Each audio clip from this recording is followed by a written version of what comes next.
Hello friends, welcome back to my channel. आज मैं आपके लिए न्यू रियल हॉरर स्टोरी लेके आई हूँ दो फ्रेंड की।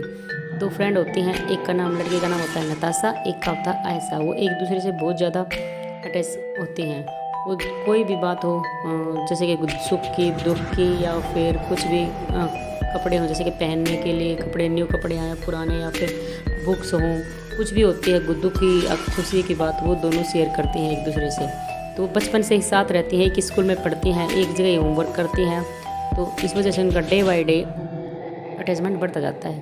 तो एक बार क्या होता है, नताशा होती है, उसकी डेथ हो जाती है कैंसर की वजह से। दूसरी फ्रेंड होती है आयशा, वो अकेली रह जाती है। तो जब वह रात को खाना खाती है या फिर सुबह भी कभी भी खाना खाती है, तो उसको ऐसा लगता है कि उसकी फ्रेंड उसके पास बैठी है और वो उसको भी उसके मतलब हिस्से का भी खाना उसको खाना है। तो वो दोनों के हिस्से का खाना खाती है, जिस वजह से उसकी तबीयत ख़राब होने लगती है। डॉक्टर कहते हैं कि अगर ये ऐसे ही खाना खाती रही, ओवरडोज लेती रही खाने का, तो फिर ये तबीयत ख़राब हो जाएगी इसकी, और इसका हमें ऑपरेशन करना पड़ेगा क्योंकि इसके पेट में इन्फेक्शन हो गया है। पर वो किसी की भी बात नहीं मानती थी, क्योंकि उसको ऐसा लगता था कि उसके सामने उसकी फ्रेंड बैठी है और वो ये कह रही है कि तुम खाओ और मैं भी खा रही हूँ।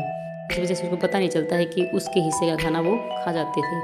तो इस वजह से डे बाय डे उसकी तबीयत ख़राब होने लगती है और वो पागलों की तरह बिहेव करने लगती है।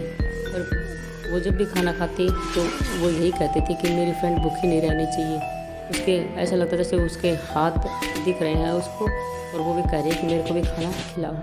तो इस वजह से वो ओवरडोज हो जाता है खाने में, और वो तीनों टाइम उसके हिस्से का भी खाना खाती है। तो इस वजह से वो रात को अच्छी तरह सो भी नहीं पाती है, क्योंकि उसको खाना इतना खा लेती है कि उसके पेट में प्रॉब्लम हो जाती है। तो एक बार जैसे कि वो सो रही होती है कई बार, तो उसको ऐसे लगता है जैसे कि उसकी फ्रेंड उसको बुला रही है, और वो चौंक के उड़ जाती है, क्योंकि उसको सपने में भी वही दिखाई देती थी। और जब आंखें खुलती तो भी उसको ऐसा लगता था उसकी फ्रेंड उसके साथ बातें कर रही है, और दिन की बातें जो भी कोई इंसिडेंट होता है वो उसके साथ शेयर करती है। उसकी फ्रेंड भी ऐसे ही करती है। उसने बाहर जाना बिल्कुल छोड़ दिया था, क्योंकि उसने अपनी लाइफ ही वही रूम बना लिया जहाँ पे उसकी फ्रेंड पहले दोनों इकट्ठे रहते थे। तो जैसे कि रात को जैसे दोनों डांस करते, डिस्को जाते और खाना पीना करते, पर वो बाहर नहीं जाती थी। उसको ऐसे ही इमेजिनेशन होता है कि वो फ्रेंड के साथ ही है, इस वजह से वो बाहर जाना बिल्कुल छोड़ देती है। और अपने ऐसा फील होता है कि उसकी फ्रेंड उसके साथ डांस कर रही है, खा रही है, पी रही है, और सुबह उसने अपनी ज़िंदगी इसी में जीना शुरू कर दिया। तो कई बार ऐसा होता है कि वो रात को अकेले घूम रही होती है, पर लोगों को दिखता है कि अकेली है, पर वो खुद से बातें कर रही होती है, और उसको ऐसा फील होता है कि उसकी फ्रेंड उसके साथ है, और दोनों फुल मस्ती करते। फिर घर आके फिर वही अपनी दुनिया बना लेती है, क्योंकि उसे ऐसा लगता है कि यही उसकी फ्रेंड उसके साथ कॉलेज नहीं जाएगी, तो वो कॉलेज नहीं जाएगी। वो सिर्फ रात के टाइम पे ही बाहर घूमने जाते थे। तब डॉक्टरों ने बताया कि ये अगर ऐसे ही चलता रहा तो एक दिन इसकी तबीयत इतनी ख़राब हो गई कि हम इसको बचा नहीं पाएंगे। पर लास्ट में होता क्या है कि उसकी फ्रेंड, दूसरी फ्रेंड भी एक्सपायर हो जाती है अपनी फ्रेंड के गम। कई बार वो कहीं पड़ी मिलती थी, कभी बार कहीं, पर लास्ट टाइम उसको रूम में ही देखा गया और वहाँ पे उसकी डेथ हो गई थी।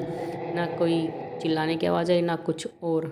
ऐसे करके इन दोनों फ्रेंड की इतनी अच्छी, अगर मेरी स्टोरी अच्छी लगी है तो मेरे चैनल को सब्सक्राइब कीजिएगा, वीडियो को लाइक कीजिएगा और अपने दोस्तों के साथ शेयर कीजिएगा। मेरे दोस्तों, मिलते हैं न्यू वीडियो में न्यू स्टोरी के साथ। Bye and take care.